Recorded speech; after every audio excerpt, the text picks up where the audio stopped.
مرحبا بكم أعزائي الأطفال الحلوين مع برنامجكم كتكوت وبطبوط مع ماما نوسة. أهلا بكم يا حبايبي. النهاردة في برنامجنا بنستمتع بالحدوتة والفزورة والمعلومة. ها، تحب أحكي لكم حدوتة إيه يا حسن؟ أنا ما اسميش حسن. لا، اسمك حسن. أنا ما اسميش حسن، أنت ما بتسمعيش؟ لا أنا سامعك كويس. بصوا حبايبي، انت ممكن يبقى اسمك علي، محمد، زيد، عبيد، ابو سريع، علام، لكن تتخيل انك اسمك حسن وبتحب الاميرة ست الحسن والجمال. أنا ما بحب الست الحسن والجمال. لا، لازم تحبها. أنا عاوزة أعمل بيبي.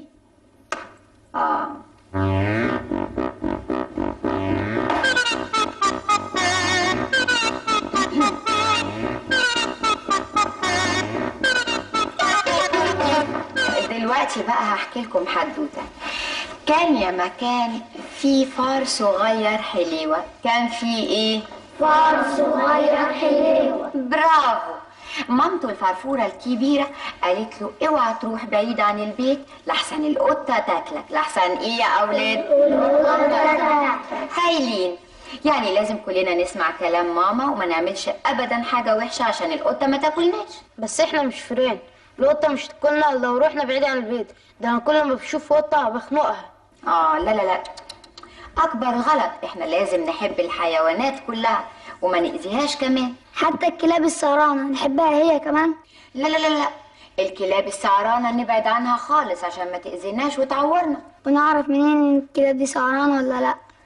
دي حكاية كبيرة قوي. كل الكلاب اللي في الشارع دي كلاب سعرانة، نبعد عنها. خلينا في موضوعنا، نرجع تاني للحدوتة. الفار الصغير يا حبايبي كان شقي خالص خالص خالص وما سمعش كلام مامته وخرج من البيت. قابلته مين بقى؟ القطة. برافو. قعدت القطة تقول له نياو نياو نياو، انت خرجت ليه من البيت لوحدك؟ نياو نياو. وراحت هوب نط عليه واكلته. القطة عملت ايه؟ نطت عليه. برافو. القطة بعد ما اكلت الفار شبعت خالص خالص ونامت مكانها كده. بعد ما القطة نامت هوب جه النمر وراح واكل القطة. هي الحكاية دي حصلت فين؟ حصلت فين ازاي يعني؟ أصل احنا ما عندناش نمر غير في حديقة الحيوان. ما هي الحكاية دي يا حبيبي حصلت في حديقة الحيوانات.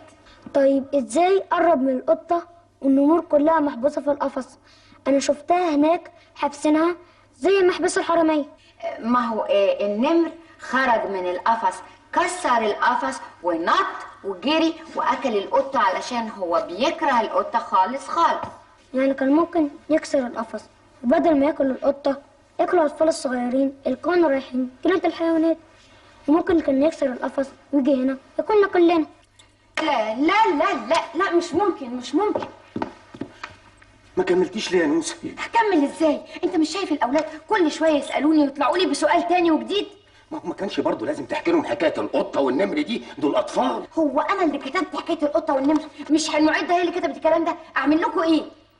وبعدين كله من الولد الصغير اللي كل شويه متسلط عليا، كل شويه يسالني سؤال. نعم. عاوزة أروح لأمي. اوديه لامه ازاي؟ اتفضل قول لي اوديه لامه ازاي؟ ما ينفعش، مامته مش موجوده في سجن القناطر، لكن خالته ممكن، لسه واخده افراج اول امبارح. استني بس يا نوسة، انا اعمل ايه؟ هو انا اللي بجيب الاطفال يا ستي؟ يا شوقية مليون مرة قلت لك نبهي على الريجيسير اللي بتتعاملي معاه يجيب لي أطفال كويسين. مرة يجيبهم لي من الإصلاحية، مرة يجيبهم لي من الملجأ، ولما ما يرضوش يدوله لا في الملجأ ولا في الإصلاحية ينزل في الشوارع يلم لي شوية أطفال عشان أحكي لهم حواديت. كله كوم، والحواديت اللي أنت بتكتبيها عشان أحكيها للأولاد كوم تاني خالص. ما انا بقى الحواديت بتاعتي. قولي ان انت مش عايزاني وعايزه تخلصي مني وان انا مش عاجباكي.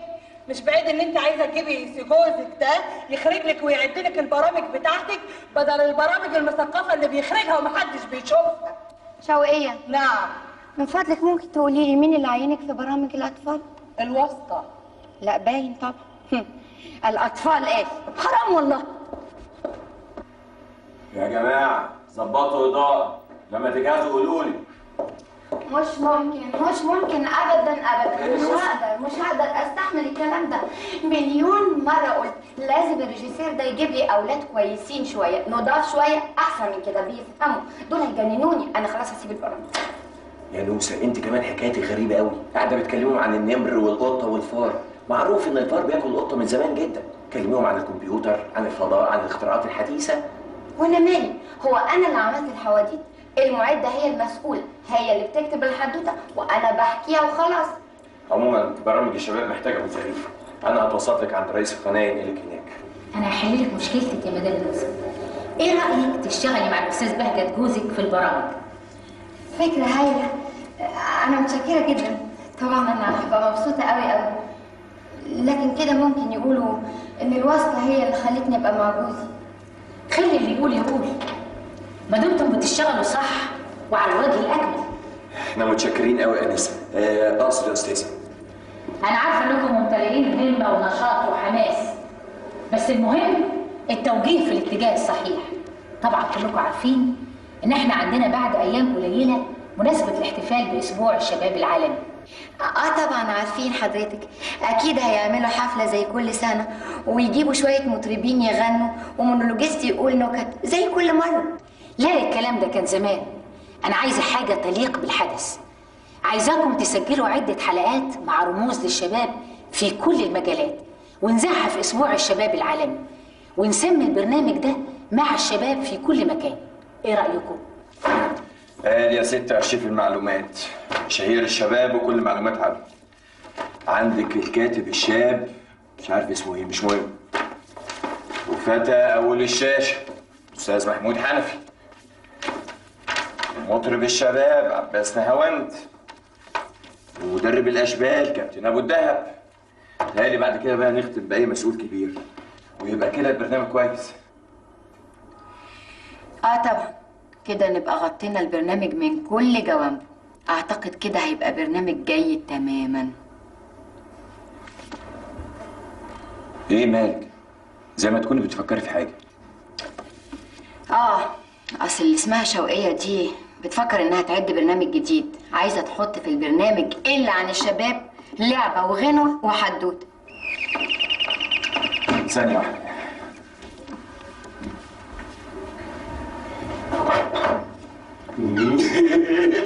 مساء الخير يا استاذ بهجت. اهلا يا عم عطيه.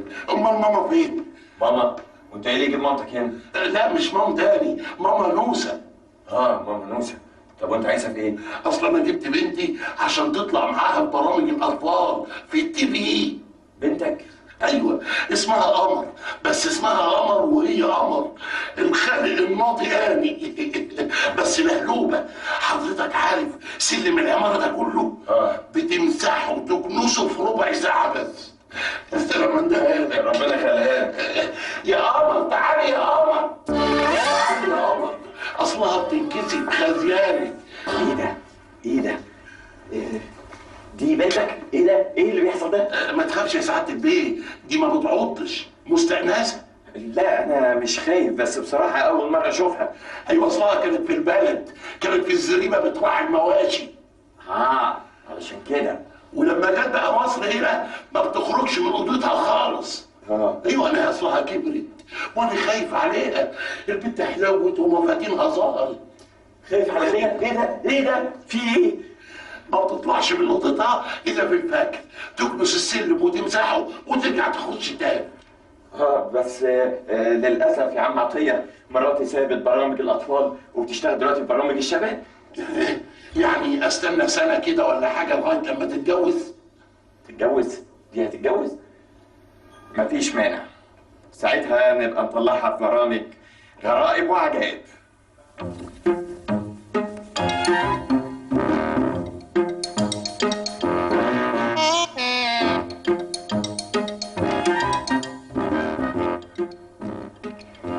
انت متاكد يا بهجت ان هو ده الاديب الشاب؟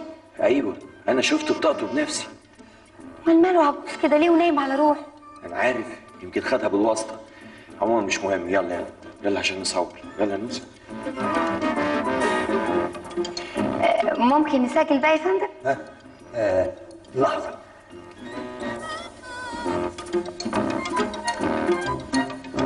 اتفضلي يا أستاذة، أنا جاهز إعلاميا.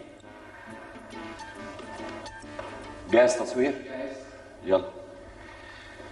5 4 3 2 1. سيداتي أنستي سادتي، أهلا ومرحبا بكم في حلقة جديدة من برنامجنا الجديد شباب في كل مكان. يسعدنا اليوم في أولى حلقات برنامجنا شباب في كل مكان، ولأننا بنحرص على أننا نستضيف مجموعة من مشاهير الشباب، نحن نستضيف في أولى حلقات برنامجنا الأديب الشاب. أهلا وسهلا بحضرتك. نحب نتعرف على اسم حضرتك بالكامل. الأديب الشاب. ايوه سعادتك طبعا الاديب الشاب، لكن انا احب اعرف اسم حضرتك بالكامل في بطاقتك الشخصيه، مش اسم شهره او اللقب. لا، ما هو ده لقبي واسمي. ازاي يعني؟ أنا فاهم حضرتك. بقى من كام سنة أنا قابلت كام عيل من العيال الجداد دول اللي عاملين نفسهم مؤلفين، ولقيتهم بيسطوا على لقبي. كل واحد منهم مسمي نفسه الأديب الشاب.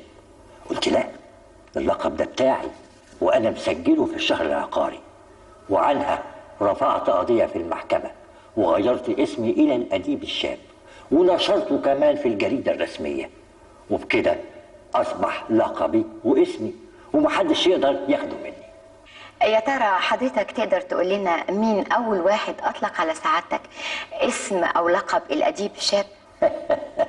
ياه، انت بتفكريني بايام زمان الحلوه. الله يرحمه سعد زغلول هو اللي سماني الاديب الشاب، ومن ساعتها وانا اسمي الاديب الشاب. حضرتك تقول لنا ايه اللي بيميز كتاباتك باعتبارك الاديب الشاب؟ كل اللي يهمني ان اقول للشباب ان لا دايم غير وجه الله، وكل من عليها فان، وقال اجري يا ابن ادم جري الوحوش، غير رزقك لن تحوش.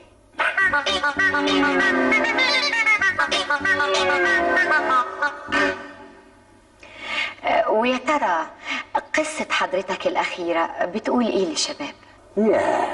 بتقول حاجات كتير، وبتشرح للشباب إزاي لازم يحافظ على صحته.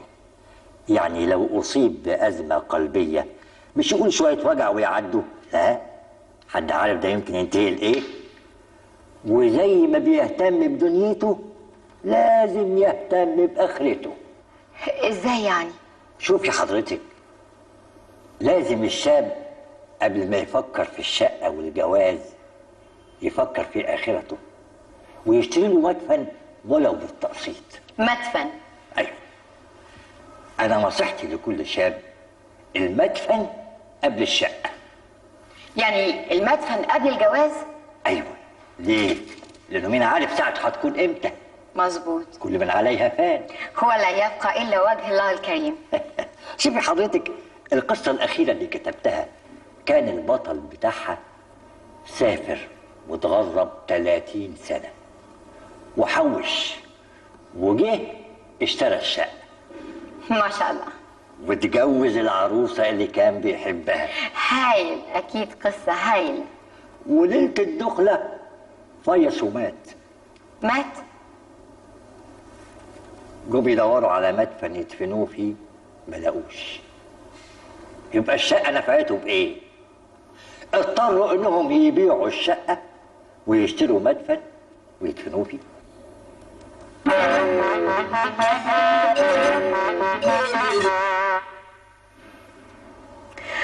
ويا ترى ايه اهم المعارك الادبيه اللي حضرتك خضتها في حياتك؟ انت بتفكريني بايام زمان الجميله. انا ياما خضت معارك ادبيه، كان اخرها المعركه بتاعه الشاعر حسن سيسيكو الله يرحمه. بقى كتب عني مقاله في الجورنال وقال فيها ان انا مدعي وان انا لا اديب ولا مؤلف ولا حاجه. رديت عليه الرد المناسب. ازاي يعني؟ طب حضرتك رديت عليه ازاي؟ اديته علقه فضل يحلف بيها لحد ما مات، وبكده علمته الادب، ودي كانت اهم معاركي الادبيه. ويا ترى ايه اخر قصصك ورواياتك؟ آخر حاجة أبدعتها قريحتي رواية اسمها ديل الكلب عمره ما يتعدل. لو علقوا فيه قالب. ده الجزء الثاني من الرواية، هصدره قريبا إن شاء الله. في الحقيقة يا فندم، أنا لما عرفت إن أنا هاجي وأقابل سعادتك طبعا حاولت إن أنا يبقى عندي فكرة كبيرة أو بسيطة عن رواياتك ومؤلفاتك. لفيت في كل المكتبات أسأل عن مؤلفات قصص، ما لقيتش خالص في المكتبات. رحت حتى عند بتوع الجرايد برضو ما لقيتش. حضرتك رحت المكان الخطأ. أنا قصصي ما بتتباعش في المكتبات ولا مع بتوع الجرايد. أمال بتتباع فين حضرتك؟ في الأتوبيسات والطرميات. ما أصل أنا بقى عملت ثورة في الطريقة التقليدية لتوزيع الكتاب. فقلت بدل القارئ ما يقعد يلف ويتعب ويدور على الكتاب، ليه الكتاب ما يوصلش لغاية عنده؟ فوزعتهم على بياعين دمشاط والنفتالين يبيعوها في الطرميات والمحطات. ويا ترى النتيجة دي حققت توزيع كويس؟ هقول لك ايه ولا ايه؟ انا شخصيا ما عنديش ولا نسخه من كتبي. ما انت عارفه حضرتك ان البياعين ما بقاش معاهم فكه. يعني الزبون اللي يشتري جلده بطاقه ولا مشطين يقوم ياخد الباقي قصه، واللي يشتري ابر ونفتالين وبالباقي ياخد ديوان شعر. لا، ياخد قصه قصيره. دواوين الشعر دي بقى من اختصاص بياعين علب المناديل.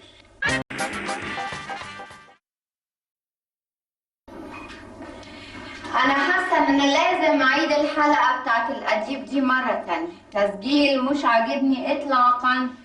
طب ايه رايك بقى؟ انا حاسس ان ديت الحلقه اللي هتكسر الدنيا. إزاي بقى؟ اولا في كاتب للشباب في السن ده، وكل قضايا الشباب اللي بيناقشها من عينه كل من عليها فان. حنوسه، الشباب محتاج شباب يكتب عنه ومش عواجيز ومكحكحين. عشان كده حاسس ان الحلقه دي هتعمل ضجه كبيره قوي.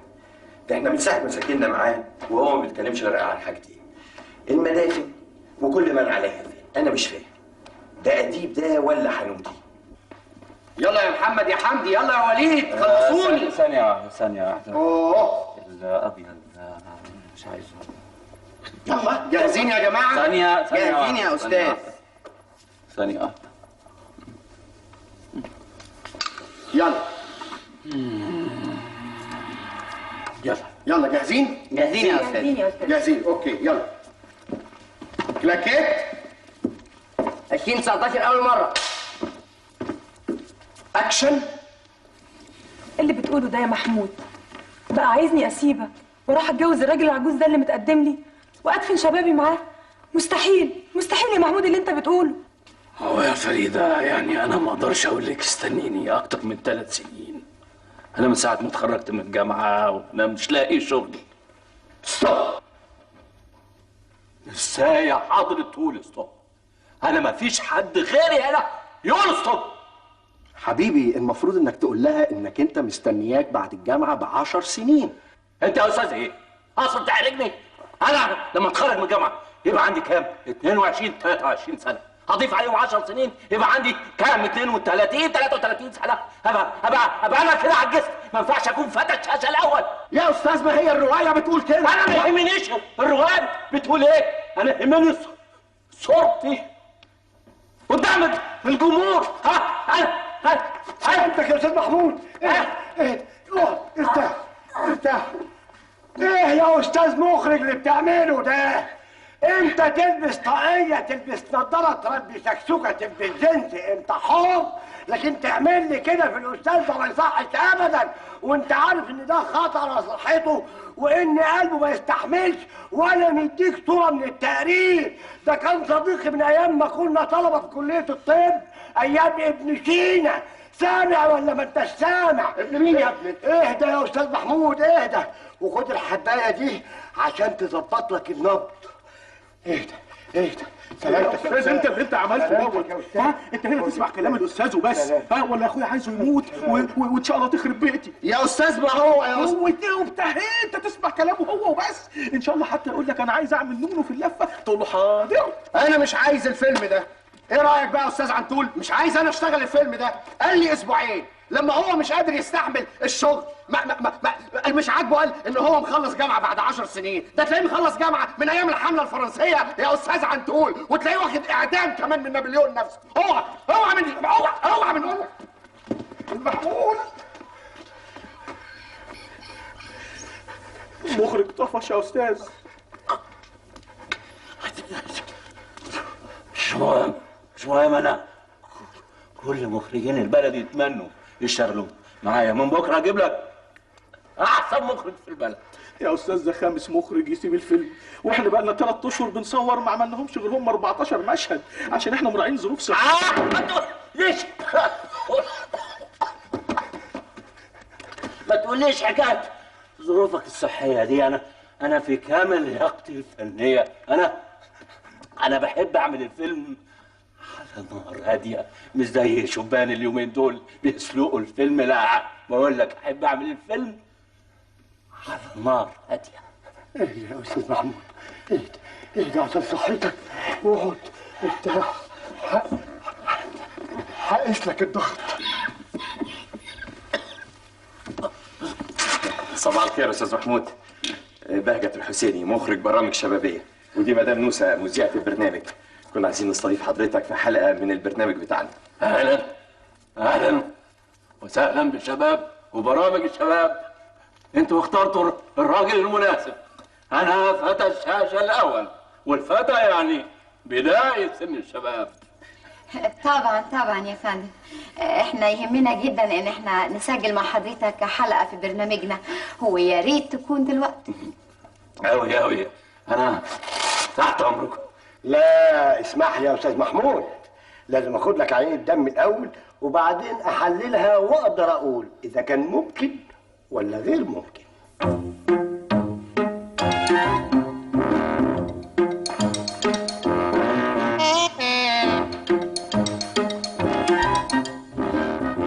يلا يا جماعه، 5 4 3 2 1.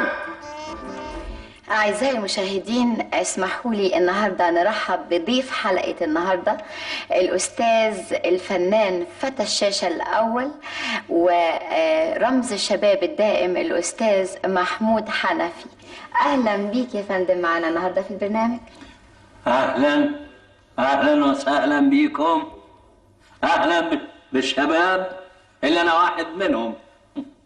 أستاذ محمود، تقدر حضرتك تلخص لنا مشوارك الفني في سطور، باعتبار طبعا ان حضرتك فتى الشاشة الاول ورمز الشباب الدائم وجمهورك طبعا كله يحب يتعرف على مشوارك الفني.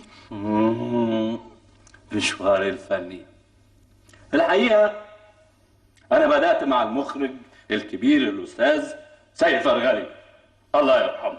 الله يرحمه يا فندم. الأستاذ سيد فرغلي الله يرحمه أسند لي دور مع الفنان أنور وجدي. الله يرحمه. يا ريت حضرتك تفتكر لنا كنت بتقوم بدور إيه في الفيلم؟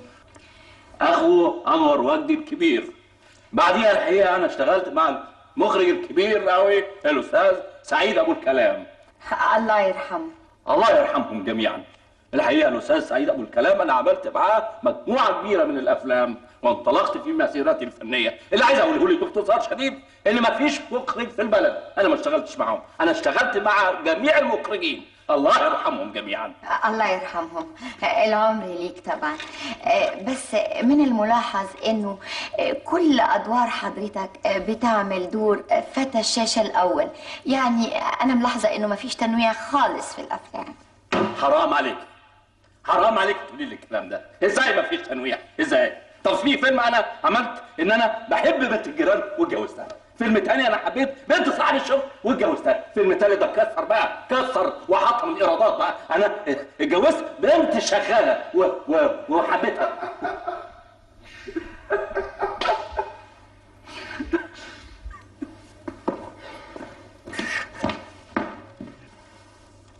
شفتي بقى حضرتك؟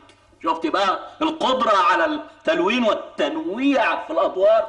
يا ترى مين أشهر النجمات اللي قاموا بدور البطولة قدام حضرتك وحبيتهم في أفلامك؟ لا كتير.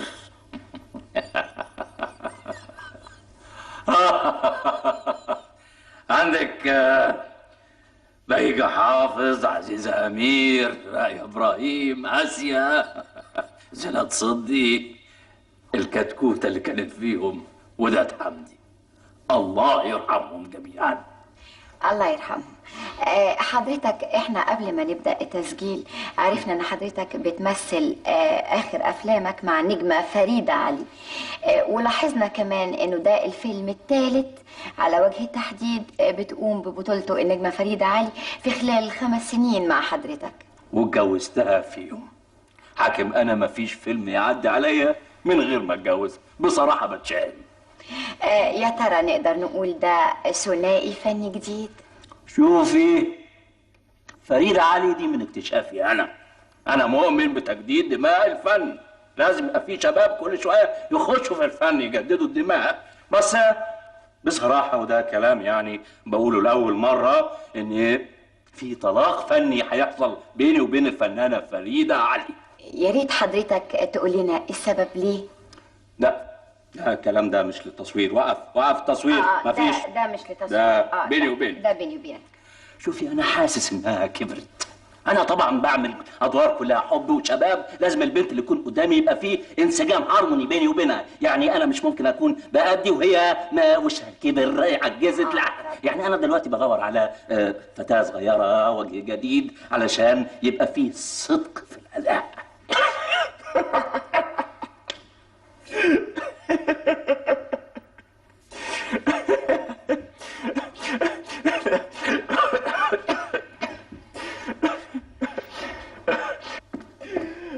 بتضحك على ايه يا بهجت؟ يعني بنت السمعاء، مشاكل شباب ايه اللي هيخلي الناس تصدقه وهو بيمثلها؟ ده بيقول لك اول فيلم عمله كان اخو انور وجدي الكبير. يا نوسه، انور وجدي مات يمكن ب 30 سنه. يا بهجت ما تبوظلناش التسجيل، احنا ما صدقنا ان الراجل حالته الصحيه تسمح ان احنا نسجل معاه. من فضلك اقعد واسكت وما تضحكش.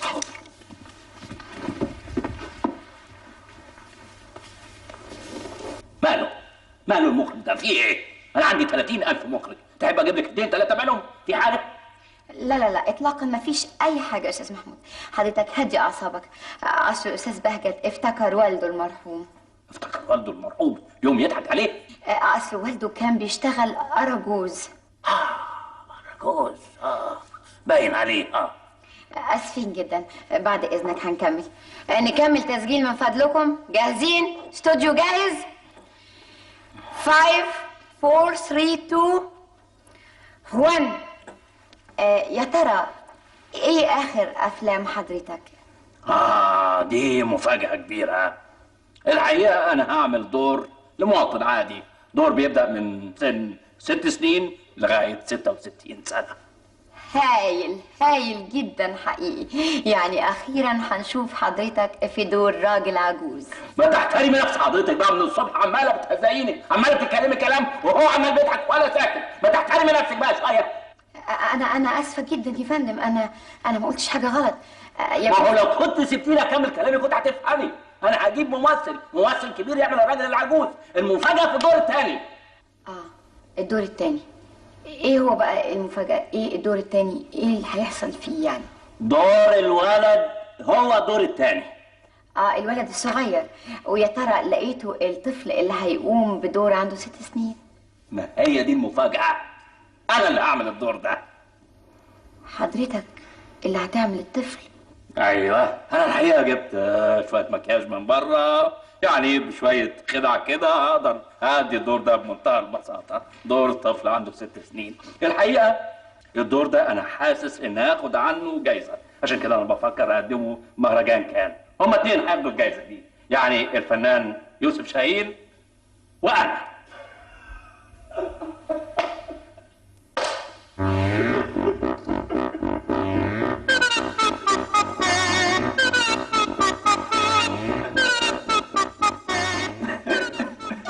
معقول يا بهجت لسه بتضحك من ساعتها؟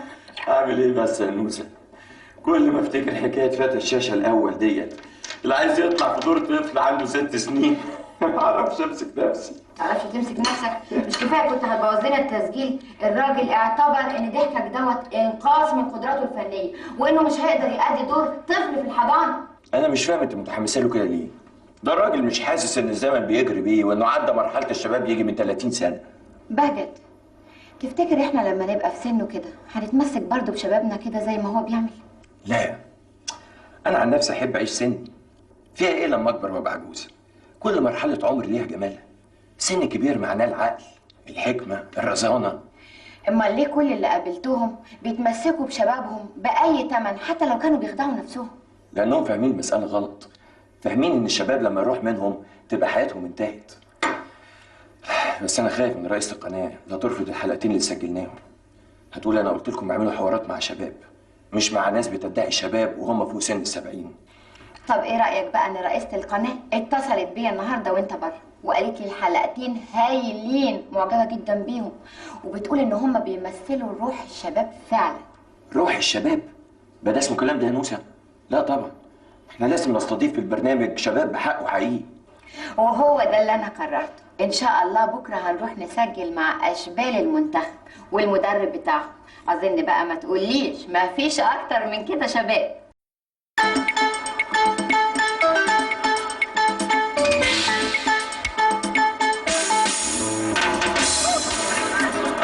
احنا تلفزيون. لو سمحت عايز اقابل كابتن ابو الدهب. ايوه، اللي هو مدرب فريق الاشبال. الاقيه فين؟ سيادتك تلاقيه في اوضه الكنترول. كنترول ايه؟ كنترول يا استاذ، كنترول بيدرب اللعيبه من هناك.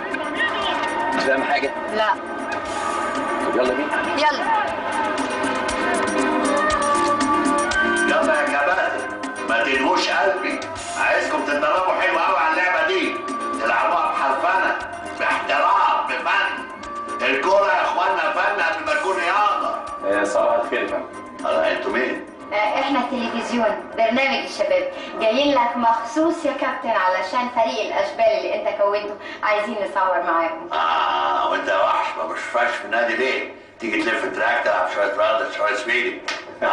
اضربك تحت 35 سنه، فريق حلو قوي، تبقى هايل كده. ان شاء الله هيحصل. طيب انا هحضركم كمان 10 دقايق لان انا بدرب الفريق على اهم لعبه في الماتش. تيك يور تايم. اقعد يا بهجت، هات كرسي. اتفضل. يلا. اي حرك نفسك كده. ايوه. حضرتك بتدرب الفريق زي بتوع السينما. امال دي احسن طريقه في التدريب. الفريق ما يقدرش يلعب كده في ملعب مكشوف، القرعه تسيح لا مؤاخذه تحت الشمس. امال انا كمان طلبت ان هم يلعبوا في ملعب مغطى ومكيف الهواء. طلبت كده من الاتحاد، قال لي مش ممكن. الكلام بقى بتاعهم بقى الروتين ومفيش امكانيات. قلت لهم خلاص انا مش مسؤول عن نتائج الفريق، دول نجوم زي نجوم السينما، لازم يلعبوا في ملعب مكيف زي ما نجوم السينما بتصور في استوديوهات مكيفه. امال وبعدين دول لازم يتدربوا كويس قوي عشان يجيبوا جوان من بنالتيات. بنالتي كيك يجيب جوان على طول. صحيح يا كابتن، هو انتوا ما بتجيبوش جوان غير من البلنتات بس؟ بنالتي كيكس بس. امال ما نقدرش نخش جوه الصندوق ونجيب اجوان زي بقيه الفرق. بيبقى في دفاع منطقه والناس اللي بتلعب معانا بتلعب بمنتهى الخشونه. انا اكبر واحد عانيت من الحكايه دي في حياتي وانا بلعب وانا صغير. كان صعب قوي اخش جوه الصندوق اجيب جون زي بقيه الاجوان، انما كنت حريف قوي اجيب بنالتي كيكس وكنت بجيب اجوان، وياما كسبت الفرق بتاعتي بالبنالتي كيكس بتاعتي. طبعا حريف قوي انا في الحكايه دي، عشان كده جابوني ادرب الفريق. دي مش حاجه سهله على فكره، دي حاجه فنيه جدا. ازاي تجيبي بنالتي كيك وتجيبي منها جول؟ انا اسمع برضو ان حضرتك فنان قوي في الحكايه ديت. بلا مبالغه، 10 مدربين اجانب جابوهم عشان يدربوا الفريق، ولا مدرب منهم قدر يخلي الفريق يجيب جون واحد. حضرتك بقى اللي خليتهم يجيبوا جوان. امال ال10 مدربين الاجانب دول بالسلامه كلهم مضوا استقالات ومشوا. انا بلا مبالغه في ال10 ماتشات الاخرانيه خليتهم يجيبوا جونين بحالهم. يا فندم بس انا قريت في الجرايد انهم 3 اهداف مش جونين. لا بس الجون التالت ده جه استرابيا من بره الصندوق، ما اعترفش بيه. انا ما بعترفش الا بالاجوان اللي بتيجي من بنالتي كيكس. هم جابوا 2 بنالتي كيكس وجابوا منهم جونين. الله، انت هتقعدوا كتير كده مش هتتفرجوا على الطبيعه بقى؟ يلا. وانا بعد كده مصر ان انا اخدك في فريق تحت 35 سنه، هتكون هاي كده. برافو تمام.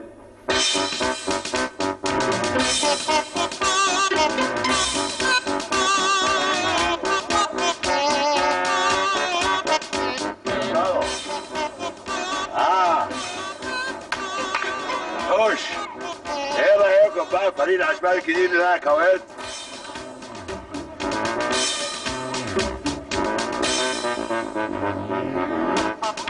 ايه ده؟ هو ده الفريق؟ بصراحة اصلي ما بتفرجش على ماتشات ولا اعرف اللعيبة واسمائها، انما حضرتك مش ملاحظ ان دول يعني كبار شوية على انهم يبقوا اشبال؟ ولا انتوا تقصدوا يعني اشبال تحت سن ال60؟ لا دي سياسة. امال لازم الفريق يكون كبير كده. امال اللعيب لما يكون صغير شباب يعني مش هيجري ورا الكورة بس يا كابتن، هيجري ورا الكورة ورا حاجات تانية غير الكورة. انما لما يكون كبير يكون راسي عاقل ما عندوش حاجة تانية يتفرج لها غير الكورة. يا سلام لما يكون لعيب كبير واسنانه مطرمة يلعب بس على الكورة، الله ما عندوش صحة يلعب على حاجة تانية غير الكورة، ده غير الخبرة اللي بياخدها طبعا. لكن يا كابتن اللعيبه دول هيقدروا يجروا في الملعب؟ طبعا. الله عندك 10 لعيبة ده غير الجون. لو كل لعيب جرى بضمير 10 دقايق عندك 10 دقايق في 10 لعيبة 100 دقيقة، أكتر من زمن الماتش ب10 دقايق. أنا بعمل زمن الوقت البدل الضايع طبعا. طب لو الماتش فيه شوط ثالث ورابع؟ لا ما عندناش حكاية شوط ثالث ورابع. الشوط الثالث والرابع ده بيبقى في الأدوار النهائية في الكاس. احنا طبعا ما بنوصلهاش أبدا. يلا يا كباتن عايز أشوف تقسيمة حلوة.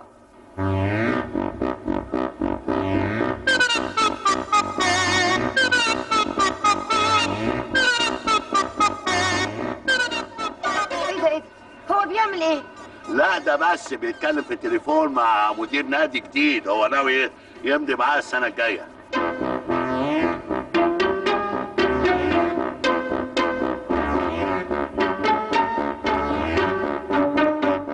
والجون برضه بيتفاوض عشان يروح نادي تاني؟ لا ده بيكلم مدير اعماله، ده راجل بيشغل فلوسه في البورصة، لازم يعرف اخبار البورصة اول باول. يا سلام. امال فين كابتن الفريق؟ انا مش شايفه. كابتن ما يكونش في التدريب طبعا، كابتن قاعد هناك اهو. طب هو ما بيتدربش ليه مع الفريق؟ لا ما يتدربش، يتدرب ازاي؟ يروح مني، ما عندوش ساحة للتدريب. انا مخليه وموفره للماتشات الرسمية فقط، انما لو اتدرب على اولى كده يروح مني. مش هتجيبوا بقى الكاميرات وتصوروا وتعملوا برنامج ولا ايه؟ عندنا سفرية البرازيل كمان نص ساعة. البرازيل؟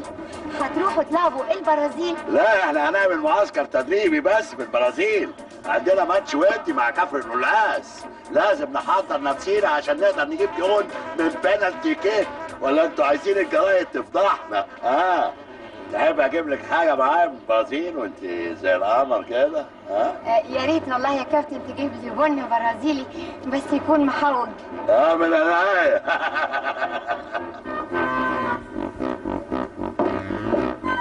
بهجت يعني ما بتضحكش المره دي زي المره اللي فاتت. وانا مش قادر اصدق يا نوسة، يبقى مدرب الاشبال والاشبال كلهم عواجيز، امال فين الشباب؟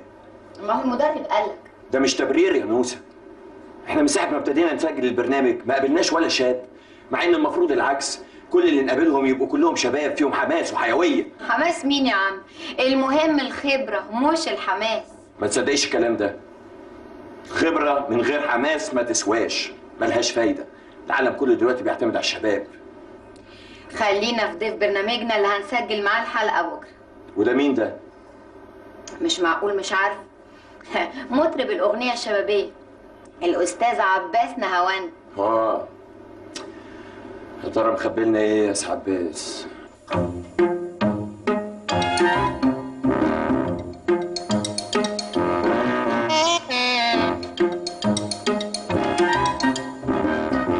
جاهز يا استاذ عباس؟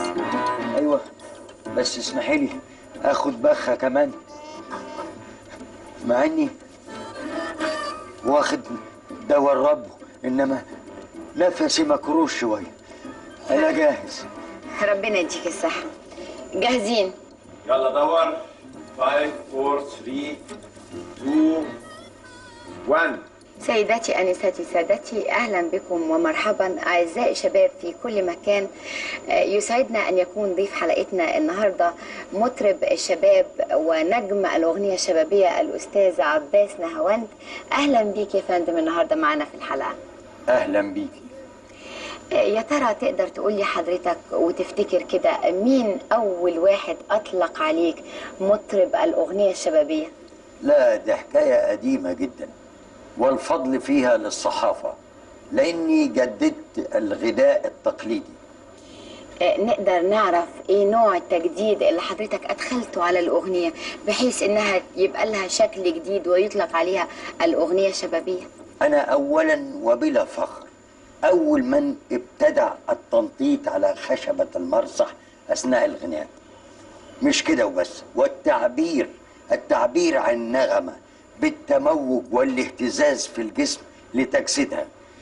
واحب اقول لحضرتك ان جميع المراجع الفنيه والموسيقيه تشهد لي بهذا الفضل. يا ريت النهارده طبعا وحضرتك معانا ما نفوتش الفرصه وتسمعنا غنوه فيها اهتزازات وتموجات كل جمهورك يحب قوي يتفرج. كنت احب اسعد جمهوري بهذا، ولكن معلش صوتي تعبني شويه. طب نحب نعرف ايه سبب احتفاظك بلقب مطرب الاغنيه الشبابيه لسنين طويله؟ ما انا قدامك شاب اهو. الشباب شباب القلب مش السن. عندك شبان ايه صحه وعافيه، انما قلوبهم عجوزه واصواتهم شيخه. انا مثلا بجدد شبابي دايما، لازم اجدد شبابي عشان افضل شباب على طول. نحب نتعرف من سعادتك ازاي بتجدد شبابك اللي من خلاله بتجدد فنك. عندك مثلا السنة اللي فاتت غيرت 3 شرايين في القلب عشان افضل شباب. السنة اللي قبل اللي فاتت زرعت كبد عشان افضل شباب. السنة اللي قبل اللي فاتت زرعت شعر عشان افضل شباب. وفي سبيل الفن الزرع يهون. ربنا يديك الصحة يا فندم.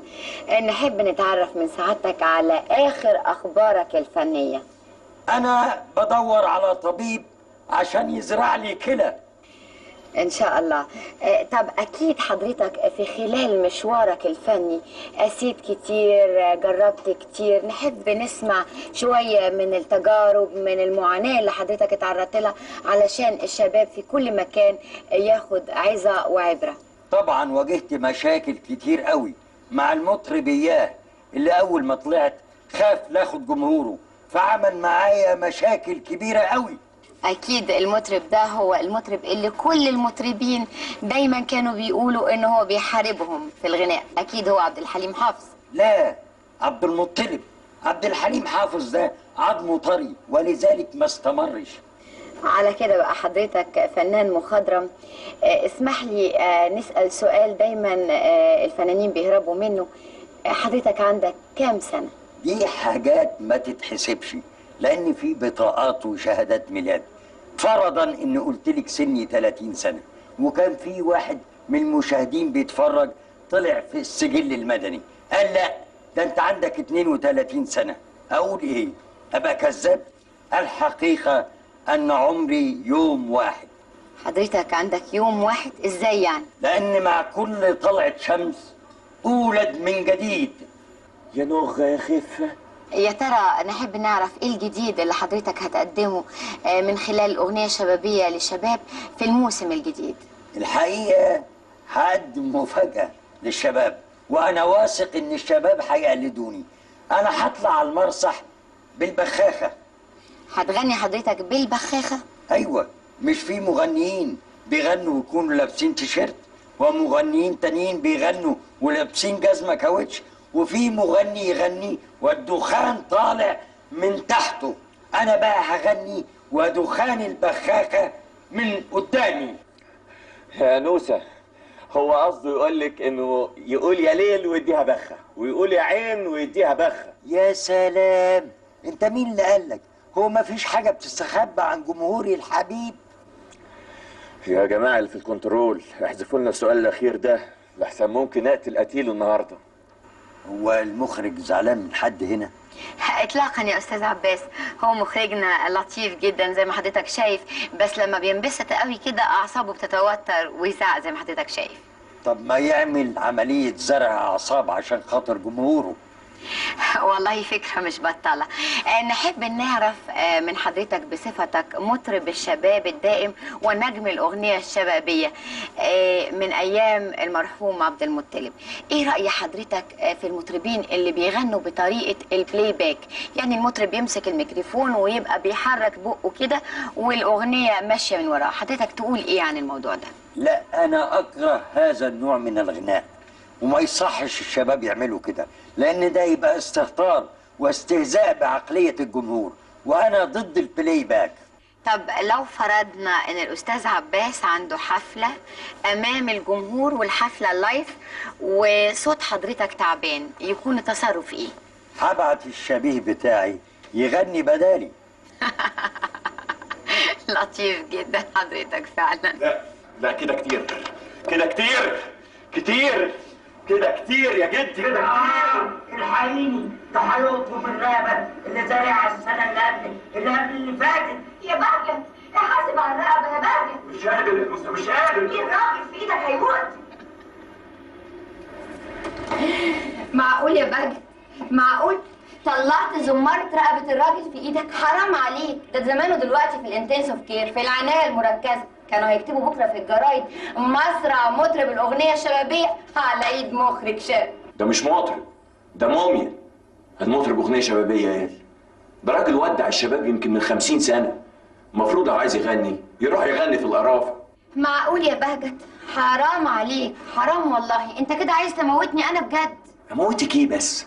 يا نوسه يا نوسه، لازم يبقى لنا راي. اللي بيحصل ده جريمه واحنا مستحيل نشارك فيها. احنا لازم نقول للناس كلها ان اللي بيحصل ده غلط. معقوله يبقى اديب الشباب ومطرب الشباب وفتاول الشاشه والاشبال ومدرب الاشبال كل دول يبقوا عواجيز؟ الله، مفيش شاب واحد في موقع المسؤوليه او في الصداره. كل الاضواء متسلطه على العواجيز وبس، ماسكين بايديهم كل المواقع والمسؤوليات، مفيش شاب واحد في وسطيهم. عندك حق يا بهجت. يا ترى كام شاب اتظلم واتحرم من انه يوصل لمنصب عشان الكبار قاعدين على الكراسي ومثبتين فيها؟ ويا ترى كام رئيس تحرير ظلم كام ألف موهبة شابة ومنعهم انهم يوصلوا لأي منصب عشان خايف على منصب؟ يوه، خد من ده كتير.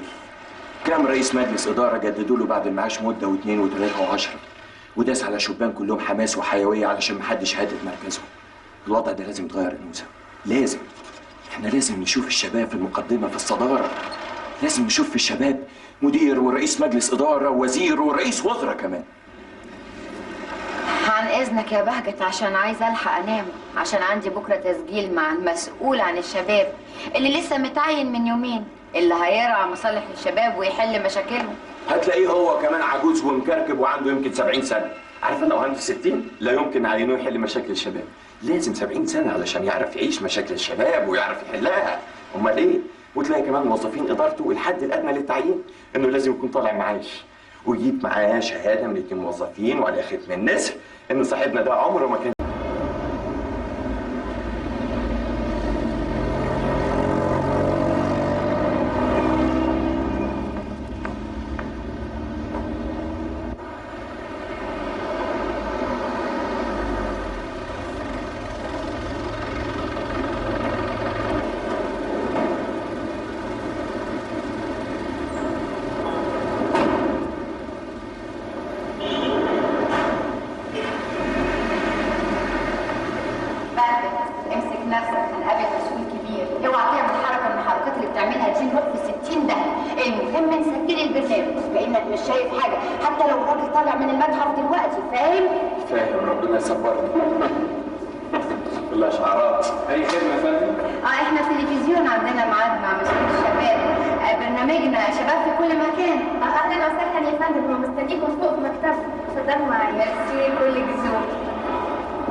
وردة يا بهجت، وردة. يلا.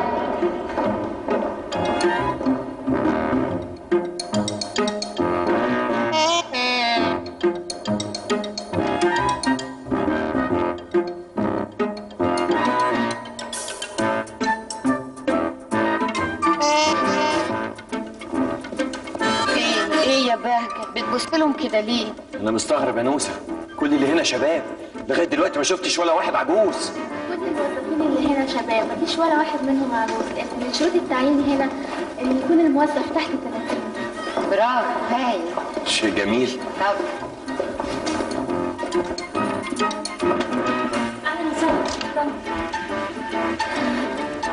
الشباب هم عماد الوطن وامل المستقبل. دول ثوره قطبيه. بس التلفزيون يا فندم. اهلا بس التلفزيون. اهلا يا فندم. اهلا وسهلا. احنا برنامج شباب في كل مكان، جايين نسجل مخصوص مع ابو شباب. اهلا يا فندم. اهلا انا مش شباب يا فندم. حضرتك؟ ايوه يا فندم، ودول المساعدين بتوعي. دي حاجه غريبه يكون المسؤول الاول عن الشباب صغير زي كده. لا ابدا مش غريبه. ممكن اتفضل؟ اتفضل يا فندم. اتفضل. دي حاجه مثيره. لا مثيره ولا حاجه يا فندم.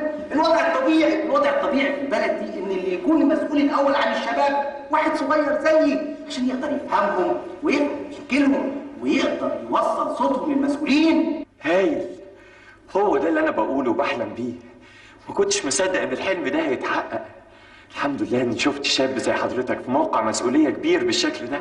وده يدل على ان المسائل ابتدت تتغير والشباب ابتدى ياخد فرصته ويتولى القياده، ومش بعيد نلاقي شباب صغير من سننا مسؤولين كبار في البلد دي، مؤهلاتهم بس شبابهم وافكارهم وحماسهم لتلك الافكار. انا من رايي بقى تستريحوا وتشربوا العناب الساقع، وبعد ما تشربوا العناب الساقع انا مستعد لاي سؤال عن الشباب ومستقبل الشباب اللي انا شايف انه مستقبل جميل ومشرق. ان شاء الله الشباب هيكونوا فيه قاده ورؤساء مجالس ادارات، وزراء، وكمان رؤساء وزراء. يا سلام يا نوسه، انا مش قادر اصدق. صدقيني مش قادر اصدق اللي انا بشوفه ده. معقوله يبقى في مسؤول كبير شاب وفي السن ده؟ بكره يا فندم. اشمعنى؟ هيقولوا انه سن صغير، وهيقولوا انه ما عندوش خبره، واكيد كمان هيقولوا انه كده هيفشل. لا بكره هتشوفي، ده كله حماس، وأكتر بكره هيبقى وزير ورئيس وزراء كمان. يا رب.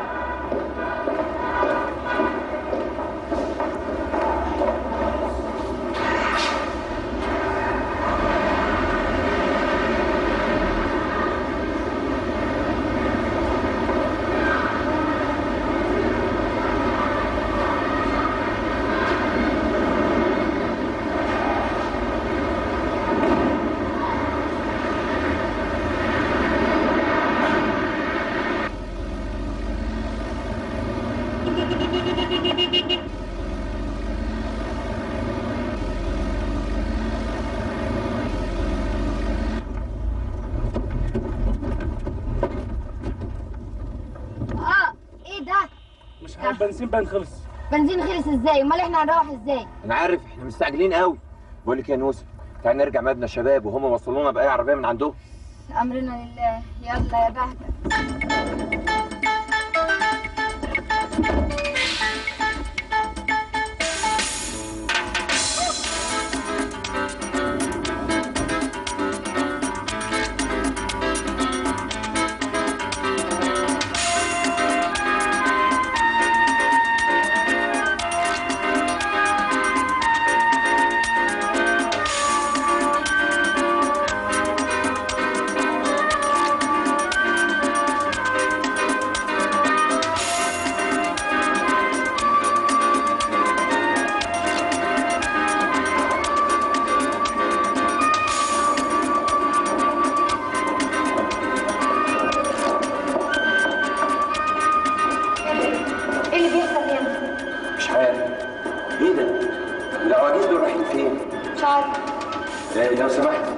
لو سمحت يا جدي، هما الشباب دول خارجين رايحين فين؟ دول مهمتهم خلصت خلاص وماشيين عشان احنا نشوف شغلنا. شوف شغلكم. ايه ده، انت فاهم حاجه؟ لا مش فاهم حاجه. احنا مش فاهمين حاجه. انا فاهم حضرتك. كان في ناس جايه تصور برنامج عن الشباب هنا، وطبعا كان لازم المبنى يبان في اجمل صوره. عشان كده الاستاذ ابو الشباب المسؤول عن الشباب اجر شويه شبان وشويه شابات عشان يستقبلوا الناس اللي جايين يصوروا البرنامج ويتصوروا معاهم. وبعد ما صوروا البرنامج وخلص الشبان طلعوا طبعا عشان يقعدوا على القهاوي وعلى النواصي لحد ما نحتاج لهم تاني. يعني زي ما بيجيبوا ورد وزرع ويفرشوهم لما بيجوا يستقبلوا مسؤول كبير، وبعد ما بيمشي المسؤول ده بيرجعوا الورد والزرع مكانهم، مش كده؟ الله يفتح عليك، هو كده بالظبط.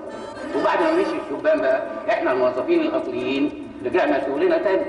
ما هي الحكايه كده. طيب يا ابو الشباب، نهارك زي وشك. بجد ايه يا استاذ انت رايح فين؟ لا لازم تقول لابو الشباب وفهمنا خلاص لعبتهم اتكشفت وان اللي بيعمله ده كله عيب. ايه ده بهدك عشان خاطر؟ مش فاهم، دي مساله مبدا، اللي بيحصل ده مهزله. اعصابي بقى. هو فين؟ هو فين؟ ومين انت؟ انت مين؟ وقاعد على الكرسي ده ليه؟ يا عدلي عدلي امال فين ابو الشباب؟ انا يا شباب ايه؟ انتوا ازاي دخلتوا هنا من غير ما تدوروا على فندم يا عمر فندم؟ اطلب الامن هنا طلعهم بره على طول. ايه اللي رجعكم تاني؟ وانت يعني انت والشباب هم قاعد الراجل بتاعك مكانك، ها؟ واحد بيكلمني عن الشباب والمسؤوليات وقضايا الشباب وازاي حلها. انا بقى هوريك ازاي الشباب. بتعمل ايه؟ هوريك. يا خسارتك يا بهجت، يا خسارة شبابك. وصار الشباب ليه؟ هيروح فين شبابي؟ هيروح في السجن يا بهجت.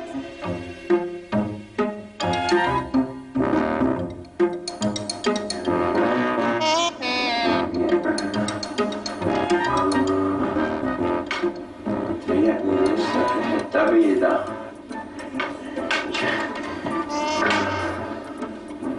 مش هو يا نوسة، يا نوسة. ايوه يا نوسة. ايوه يا بهجت، ايه مالك مش صابر عليا لغايه ما اجيلك؟ في ايه؟ انا عايز يا نوسة الدواء بتاع القلب. الدكتور قال لك ما تاخدش دواء القلب كده على طول، تاخد دواء الكلى الاول وبعدين دواء الكبد وتستنى ساعتين وبعدين تاخد دواء القلب. انت عايز تموت لي هنا؟ مين يعلمنا احنا الاثنين؟ هو الدكتور قال كده؟ ايوه قال كده يا بهجت. دي مصيبة، الواحد بينسى اليومين دول. مش انت لوحدك اللي بتنسى، انا كمان بنسى. النسيان وحش قوي. كلكم وضيف برنامجنا برنامج الشباب ده كوم تاني خالص. الا لما نسيناه في الشارع يا بهجت. الراجل اخد ضربة شمس بيتعالج منها دلوقتي بقاله شهر ونص في مستشفى الحميات. على الله ربنا يقومه بالسلامة. حاجة غريبة يا نوسة، أنا عايز أفهم إيه اللي حصل يعني؟ ها؟ يشتكي لي، ده هو لسه شباب، لسه شباب في سن الشباب، ده عنده 55 سنة بس، يعني سن المراهقة. وهي دي يا بهجت أول مرة ننسى ضيف من ضيوف البرنامج. اسكت اسكت يا بهجت. أنا سمعت إن المذيعين الجداد قدموا فينا شكوى لرئيسة التلفزيون. قال إيه؟ إزاي أنا وأنت نبقى في السن ده ونقدم برامج للشباب؟ دول قلالات الأدب، دول ما عندهمش دم. ماله سننا يا أختي؟ ماله؟ ما احنا حلوين أهو. ده احنا في عز الشباب. الشباب شباب القلب، المهم الروح، المهم الخبرة. صح ولا مش صح؟ لا بتعب. عارفة أنا بتعب من حاجتين بس، الوقفة والكلام الكتير، هما دول بس اللي بيتعبوني. بس العيال دول منرفزني قوي، منرفزني فعلا. أنا حاسس إن بكلامهم ده هيموتوني في عز الشباب. نوسة الحقيني يا نوسة بتهوى القلب. مش قادرة يا بهجت. مليون مرة نبهت عليك تحط دواء القلب بتاعك في جيبك. أنا كمان ما خدتش دواء الروماتيزم النهاردة. مش قادرة أمشي، ركبي بتوجعني ورجليا ورمة وظهري مفاصلي كلها بتعن عليا. والله يا بهجت لو طلبت مني طلبات تاني لا اروح اقعد في بيت بابا. الخدامين هناك يخدموني، انا مش قادره خالص. يا ركبي، يا انا يا كل ولا ايه؟ خلاص يا نوتة، خلاص يا اختي، مش هطلب منك حاجة تاني. كان لازم افهم ان صلاحيتك انتهت من زمان. طبعا انا اللي زيي لازم يتجوز من جديد علشان يجدد شبابه.